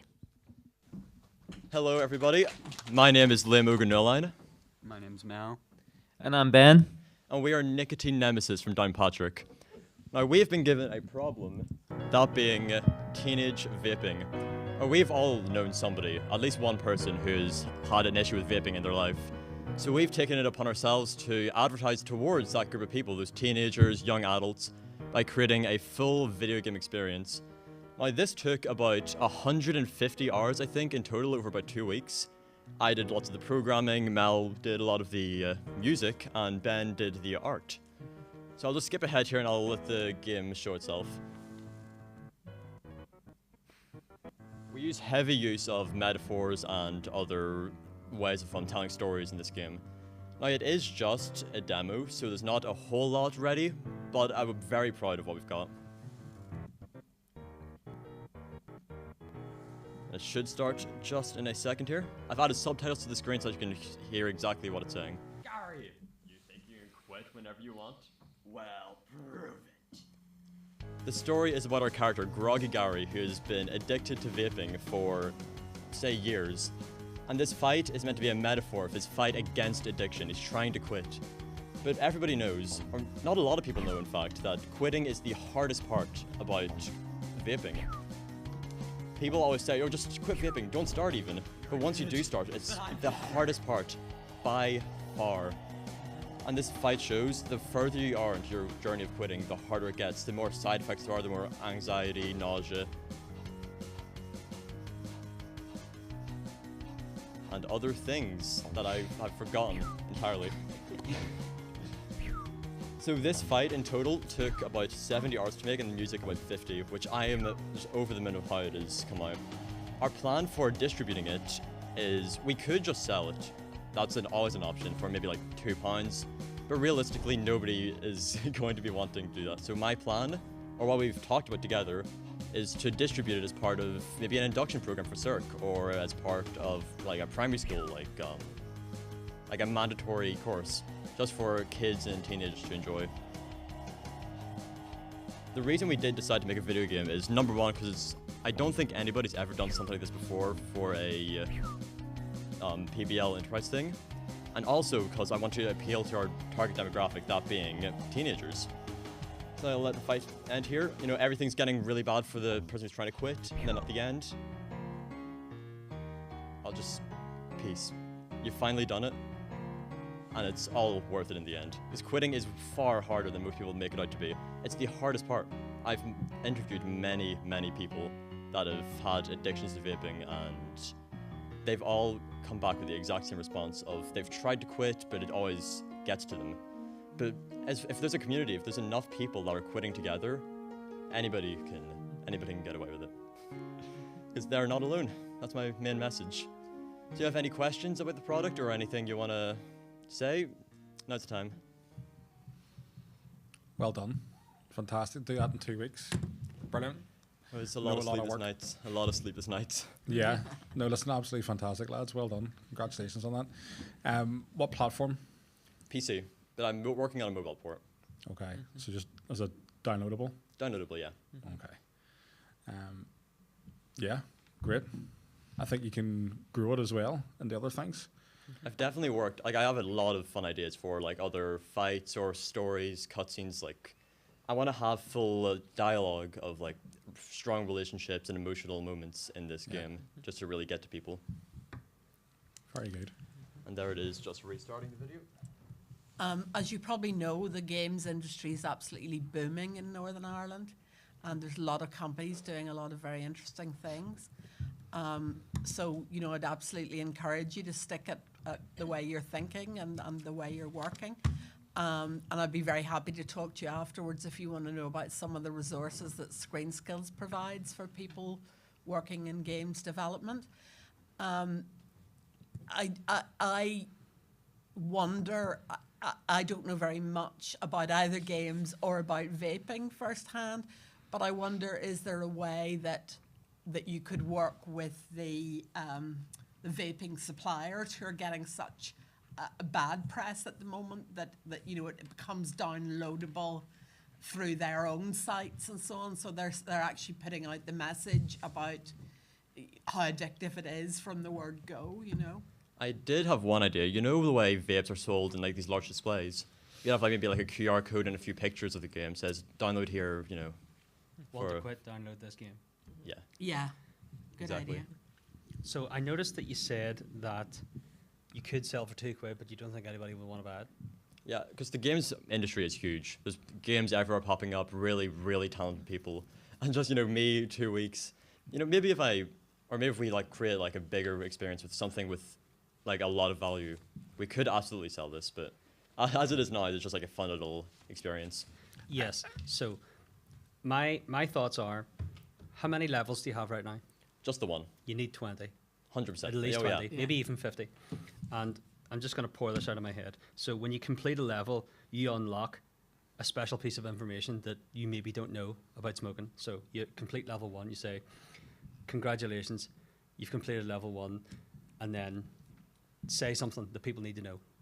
Like, did you know that smoking causes 95% of lung cancers? Yeah, it could be like a fun fact and a bit of like encouraging advice on quitting. Exactly, fun fact and encouraging advice. Then One my thing next I thing was thinking of as well is as you continue throughout the game, the character Groggy Gary becomes more healthier, he becomes stronger, just becomes like a nicer person as he quits vaping.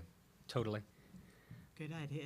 As well as unlocking special info, you could unlock motivational prompts, like take a break, but instead of vaping, take 30 deep breaths, do 5 press-ups, text a friend you haven't seen in a while, things like that. Just build in these little organically nice, healthy things. The last thing I wanted to say, by the way, this is great. I did come and see you at the Bangor campus. I at knew I recognized your face. the competition day, and I was like, "Yep, these guys were great. I scored you well on that day, and I'm going to score you well today." I think the Public Health Agency would fund you to give this app away for free. Oh, I absolutely would give it away for free. Because it isn't about Potentially. profit, it's about having fun making it and helping people quit. Well, I mean, there are numerous organisations that pump money into anti-bad things in the world. This is a really good solution to something that is a major problem and is harming young people, especially because they are the main people who are sort of targeted with the advertising of this. So keep going. Get 20 levels. I would make it exclusively for phone downloads. I would make it a phone app game, and I would try to find a way to see who you can ask the question to literally have your work funded so you can continue to enjoy making what you like, and you're pumping out solutions for free to the community. Yeah, I do have everything ready for it to be like published on phones. I've got all the code, all the art, everything's finished for that part. Just haven't got it here today. Cool. Well, Well done. it's great. I like it. Well done. Thank you. I think I would say as well, it's so nice to hear somebody in a presentation talk about how proud they are of their work, and it's really important when you're trying to get stakeholders involved or fundraise or whatever it is. I mean, why would we care if you're not proud of it? So it's really well done. You said that twice, and it's important. Well, if that's it, then if there's no more questions, then I wanted to say thank you for listening. It's been a pleasure. Brilliant. Nicotine Nemesis, well done. Well done, folks. Right, folks, up next then we have got 8 Hairy Legs from our Downpatrick campus, and they have done a pre-recorded pitch, so we'll have them on the screen very shortly. Thank you.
Okay, up next we have now got 8 Hairy Legs from our Downpatrick campus, and they have pre-recorded their pitch.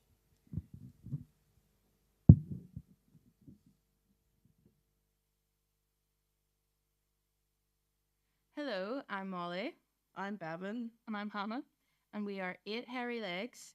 Today we are going to be presenting our prototype of tarantula tanks and compare them to the ones that are already on the market.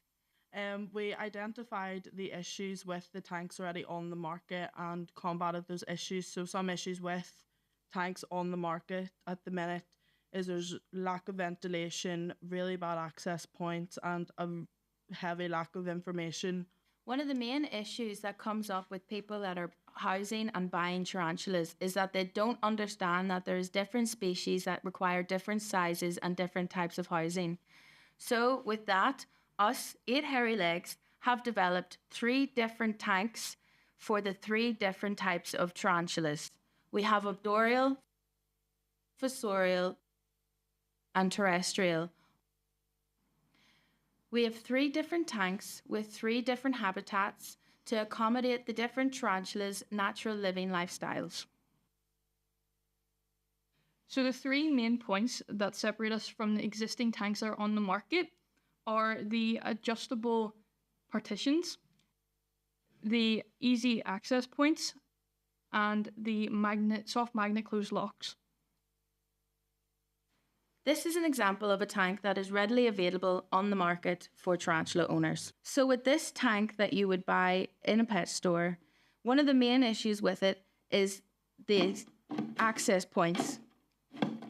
The first point is that it is not very quiet. So if you have a tarantula and it's feeding time, you go to open this up, he's going to run all the way down and he's not going to be able to find his food later on. So that's one issue with this type of open-close system. Another issue with this commonly used tank is that if you have a tarantula that likes to web up around the top of the tank, for example, arboreal tarantulas, when you go to open this up to feed your tarantula, you wreck their webbing. And for most parts, for arboreal tarantulas, they live in their webbing. So this is not good for a tarantula's well-being. We have combated this with our tank with having multiple access points for the tank. With these multiple access points, we have developed magnets to put onto the lids. So when you're opening and closing the tanks, you don't frighten away your tarantula. So they have better feeding opportunities, therefore increasing their well-being. As well as those other points, we have also included adjustable partitions, something that I myself have not seen anywhere else on the market. Along with these other features, our adjustable partitions are included to follow the growth of your tarantula. Most people, while purchasing their first tarantula, will get one at a juvenile stage. This means that their first tank, which would have been recommended to them, would be far too big for that age. So with our tanks, with the adjustable partition, you're able to have 2 tanks in one. Our last point to close off on the description of the tarantula tanks is the ventilation holes. We have 3 different tanks, so this means that there's 3 different types of ventilation holes needed for the different species of tarantula. For the marketing, we have a business who breeds tarantulas and other spiders that are interested in our tanks and have already pre-ordered 5 for their first order. As for the tanks that are already on the market, they are around £20, but you will have to buy multiple tanks over the lifespan of your tarantula. But ours are adjustable, so it covers the whole lifespan of your tarantula. Our tanks are eco-friendly because we are recycling old acrylic desk dividers to create our tanks. Thank you for taking the time to listen to our presentation. We are 8 hairy legs.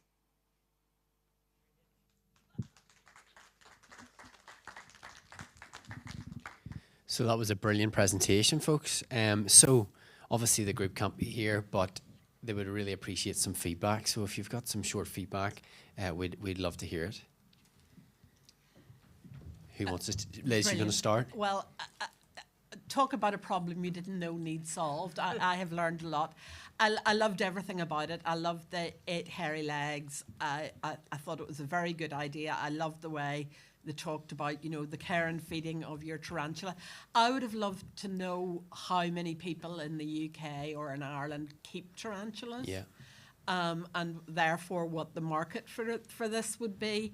And it would have been interesting to know, you know, I thought that the idea about the recycling, the desk dividers and whatever was good, but I didn't grasp what it was going to cost them to make them and what their profit margin would be. But no, I really enjoyed it. I was really interested and I learned a lot. Brilliant. Thank you so much, Liz. Yeah. I agree completely with Liz. It's a problem I didn't know existed.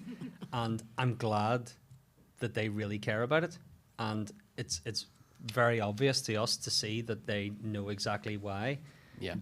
There are issues with existing tanks and they've come up with great solutions. So I think it's a great idea. I really hope they pursue it and get the help they need to nail their costings so it's viable for them. They found a great niche. Yeah. It's very, very good and I really like the presentation. Yeah, super. Yeah, I thought their drawings of the different tanks was really helpful and useful. And I love the way they did the competitive differences and talked about it and actually showed a current tank. I thought that actual showing us was really, really helpful. All I would add to all that is well done, 5 pre-orders already. Do you know what I mean? Yeah. So to take a project in 2 weeks, to have somebody concept, realization, and already taking orders, that's absolutely fantastic. I think the market element to it is going to be critical as to, you know, size of market, where else, but I think it has an opportunity for export off the back of that. You know, that is something that, you know, tarantula owners worldwide would probably be interested in. Yeah. So yes, no, very good. That's brilliant. Excellent, folks. Well, thank you so much. 8 hairy legs. We'll have the next group on very shortly. Perfect.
So we have our final group for the Enterprise Final today. Again, Downpatrick students. So welcome to the stage, Gas Sensor. Hello judges and members of the audience. We're proud to present to you our gas sensor. This is our team, William, Declan and myself, Keelan. Unfortunately, one of our members today cannot make it due to COVID, but William, would you like to start us off, please? Yes, so we've developed a wee gas sensor that works off Wi-Fi, and we developed this project based on a problem we were given, so we chose health. The gas sensor will help people with any ailments like Alzheimer's or physical disabilities, try and get them out of the house quicker by notifying authorities, giving them more time to get to the house and obviously save a life. So the product that we developed, our main scope for it was to bring it into households, but we've developed that onwards to any industrial plants with the sensor we're using, which is the MK135. It senses multiple types of gas, so carbon monoxide, carbon dioxide, arcane, ethanol and methane, so it can work in a variety of industries. Declan, would you like to take us through our concepts? Yep. So the gas sensor itself works by, as soon as it picks up any sort of gas, it switches off the mains of the servo, as you can see in the product there. The button that's on the original one acts as the gas sensor, so when that's pressed, the red light goes off. That then sends a transceiver signal to the servo and switches off the mains of the gas to the house and alerts the services that there has been a gas leak. And the casing is,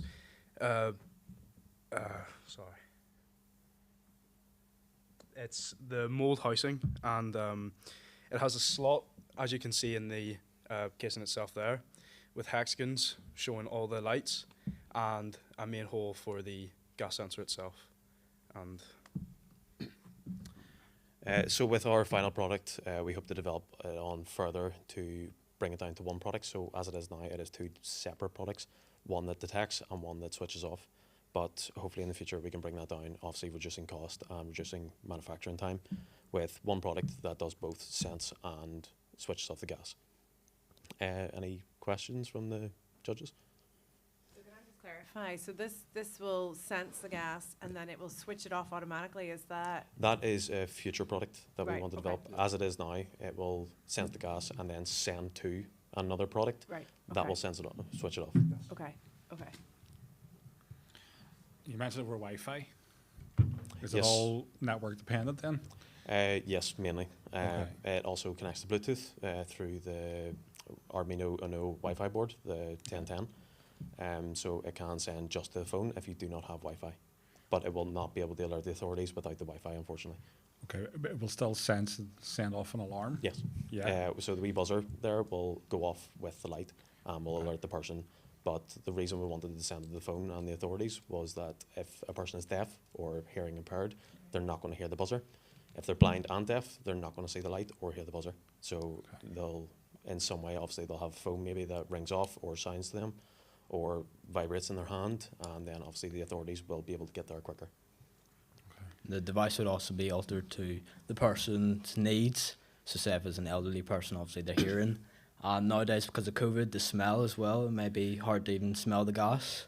So that's another way of sending a signal, just so it's easier to detect and turn off. So I mean, this seems to me phenomenal work for 2 weeks. Well done. Is there a way that it could also, you know, understand if there was a risk from carbon monoxide or smoke, or, I mean, are you going to need different devices of different Nope. sorts to keep the person in the house safe? No, the one device, the sensor we're using, the MRK135, will detect multiple different gases. So whether it is carbon monoxide, carbon dioxide, arcane, ethanol, methane, it switches off regardless. So whether it is a non-lethal gas or it is a severely lethal gas like carbon monoxide, it will switch it off regardless, saving the person and preventing health problems. I'm sorry, I just want to give you a couple of compliments. First of all, it's very hard to go last. So you'll all be ideal best men now because you're used to sort of waiting and staying calm throughout the whole day. Well done. But also you've got a highly technical presentation and you're explaining it very well. So thank you for that. Thank you very much. thank you. Sorry, Robert, I butted in. Completely forgot what I was going to ask now. Okay, I got a question. Did you say at the start of this that you were tasked with coming up with this solution, or is this something that you have identified and tackled yourself? No, with the Young Enterprise, we wanted to develop a product, but we ourselves thought, what problem do we want to solve? So in the world, there's many problems, and we chose health. So what device could we make to make someone's life better? Is there anything like this on the market? There is normal gas sensors, so it'll just alarm the person and give a ringing noise, but it can't send the authorities, it can't send the phones, and it can't help out people with special needs that we have focused to. But also other developments of this can go into other industries such as manufacturing, robotics, and farming. I can't pretend to know anything about this industry, but the one thing I will say is this seems to be a time in the world where everybody is moving to gas, aren't they? You know, we're moving away from central heat and oil and we're moving towards gas for all sorts of reasons. So it makes complete sense that somebody at some point, like now, like you, is coming up with something like this. So I think you should continue to work on it. If you aren't aware, I'm almost positive there are things called innovation vouchers available through SERC and through your local council where you can get funding to have a specialist organisation develop a product, or sorry, a prototype model to a really high standard for you that you can then get to a certain point or a certain level where then you go to a funder and say, hey, listen, this is what it looks like, this is what it does, and potentially have someone bankroll it. So yeah, you're on to a great idea. Keep We going. had thoughts of that. I was planning on, we were planning going through British Gas, obviously one of the biggest providers through Northern Ireland and the UK, but it also pertains to the rest of the world. So everywhere in the world uses gas, and there is always the issue of a gas leak or gas explosions in lethal. It's lethal, and so anywhere in the world this can be used. The only issue is getting in contact with people around the world, but obviously solving the UK problem first, then you can move on to the bigger stage of the world. Cool. Absolutely, yeah. Invest in I will help you, and other companies will help you. Organizations can help you do that when you're looking at when you have your prototype well developed and ready to export to other markets. How have you protected this IP? If you can see just in front of you, the prototype casing. Yeah. So the boards we've had to use, obviously with the SERC, we don't have the funding to get the smaller boards that we will be using. So we've just used our normal red boards we use in the classroom. But everything that you have in front of you there as the prototype will be able to fit in that small casing. Okay, great. But I wasn't clear what I meant by that. Intellectual Sorry. property. When I say protect the IP of this, the intellectual property. So like, no, because it's an innovative idea. Yeah. So have you given any consideration to that yet, or? I've looked through getting a patent, but Okay. as far as I know, getting a patent can be a lengthy process, going It through about is, 3 yeah. to 4 years. Okay. So I wouldn't know how to go Yes, through we this can get bar. you, they can get you some support through that. Again, Invest in Yeah. I, patent people can help you look at what's currently out there and where there's gaps. So there is support there again No, that'd be great. with patents. So That's fantastic. Yeah. I would say in Comprehensive. terms of your Well done. marketing and stuff like gas sensor, we can work on that from a branding point of view. Do you know what I mean? Also with the casing, it can be stuck upwards. So a problem within the kitchen would be heat damage or water damage. That can be stuck up onto a cupboard and have no damages. Due to the vents, obviously stuff can get in, but it also cools the product, so it's long lasting.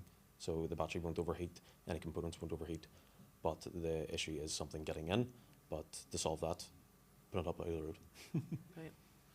Just the one bit, say, I know I'm thinking worst case scenarios here. Power goes out of a building, internet goes down, Wi-Fi signal's lost. Are you then losing a large element of the functionality of this? You're losing the Just the ability to send it signal out, but it will always be able to alert. The only issue would be someone with ailments such as being deaf or being blind, but future developments will be able to help us solve this problem. Okay. Well done, boys. Yeah. Very good. Well Thank you done. very much. Well done. Well done.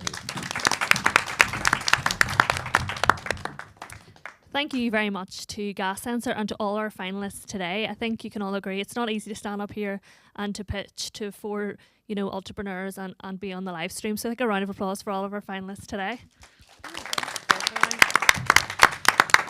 So we're going to give the judges approximately around 10 minutes to discuss and deliberate there for the finalists, or for the winners, and the runners up. So we'll see you back in around 10 minutes. Thank you.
Okay, everyone, welcome back, and welcome back to our judges who have finished their deliberations and have come up with a winner, 2 runners-up, and then we also have a spot prize.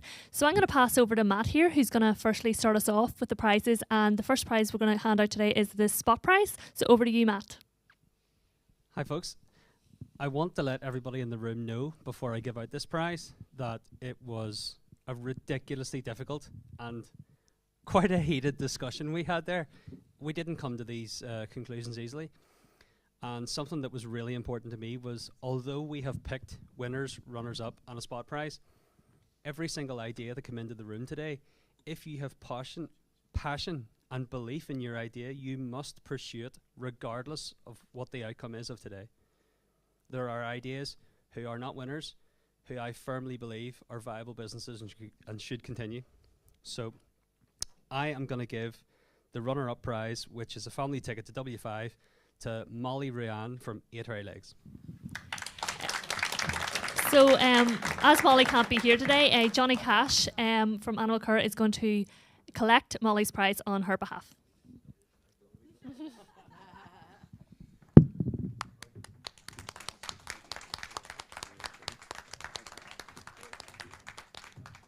Okay, I'm going to hand over to Liz now, who is going to announce one of the runners-up.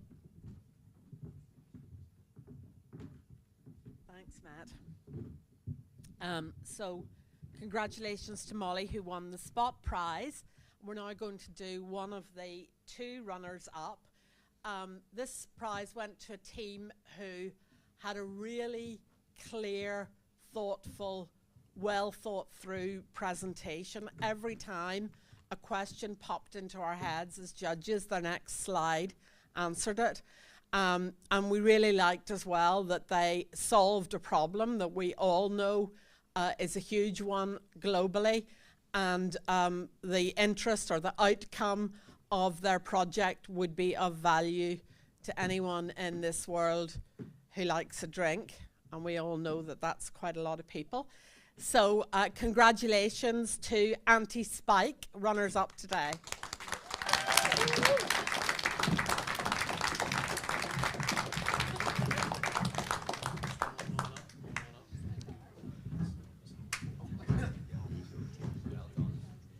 Well done, really good presentation.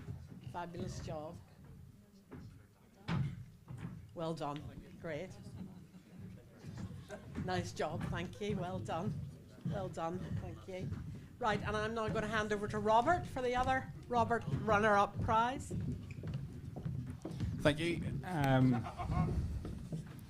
So again, to reiterate what Matt said, fantastic day. This was actually my 3rd time, I think, doing this, and it's been the toughest one yet. Everybody that was presenting today were absolutely fantastic. So with that, the other runner-up that we're going to announce now is Nicotine Nemesis. I was very particularly impressed with the amount of work that went into that. Sort of is in my world, so I understand the level of work and complexity that goes into making something like what you guys did. And to do that in 2 weeks is just phenomenal, so well done, guys.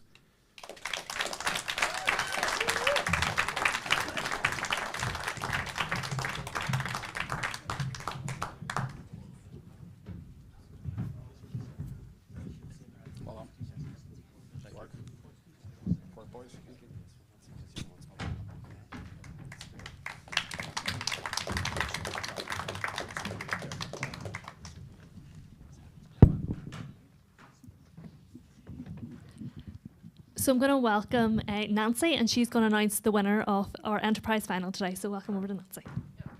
Perfect. Thank you very much. Right, everyone. So it was a very heated debate. It was very difficult. It took us a very long time to choose a winner. And our winner today, we thought your idea, truthfully, has a lot more potential. It can make a huge difference for the environment. And for us, that really stood out for us. So our winner today is Not a Pot.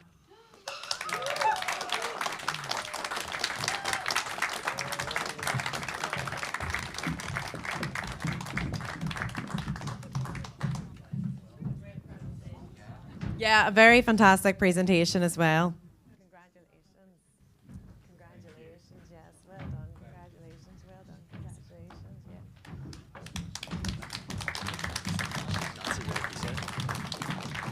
folks. So believe it or not, that brings the expo to a close.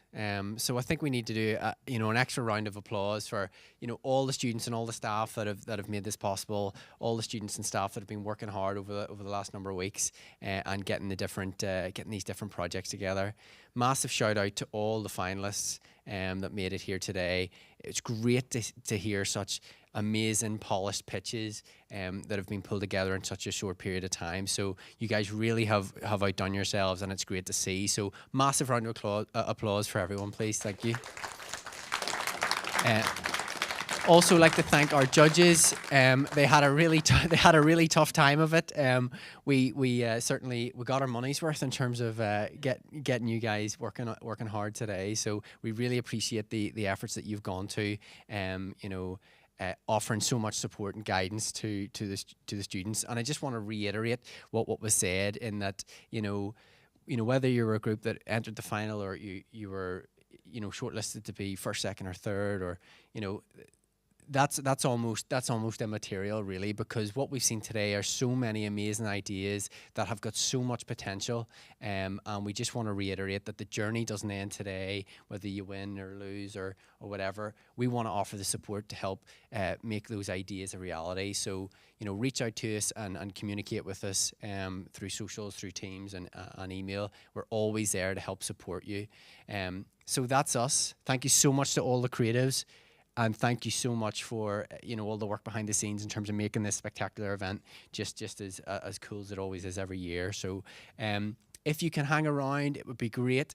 We want to make sure we get all the teas and coffees polished off. Want to get a group photo, and again, use this as an opportunity for a bit of networking, chat to a few people, get a bit more guidance from some of these experts that are on the stage.